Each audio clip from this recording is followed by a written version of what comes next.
আসসালামু আলাইকুম ওয়া রাহমাতুল্লাহি ওয়া বারাকাতুহু। সুপ্রিয় দর্শক, আপনারা দেখতে পাচ্ছেন এখানে আমি একটি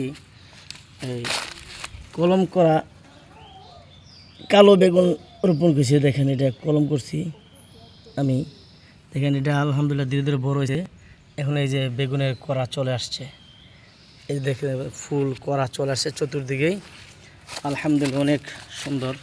তো এটা আমি গোড়ার মধ্যে অনেক সার হসপিট দিছি, তারপরে আরও অনেক কিছু হয়েছে। দেখেন এই বিভিন্ন কিছু এখানে দিয়েছি জৈব সার হিসাবে। তো আর পাশাপাশি দেখেন আমি আরও এই যে কলম করছি, এই যে আলহামদুলিল্লাহ অনেক চারা কলম করছি। এই যেখানে আরেকটা কলম করছি। তো আপনি ইচ্ছা করলে এই বন বেগুনের মধ্যে এরকম কলম করতে পারেন। এই যে বন বেগুন আমি এখানে অনেকগুলি ফালাইছি, দেখতে পাচ্ছেন।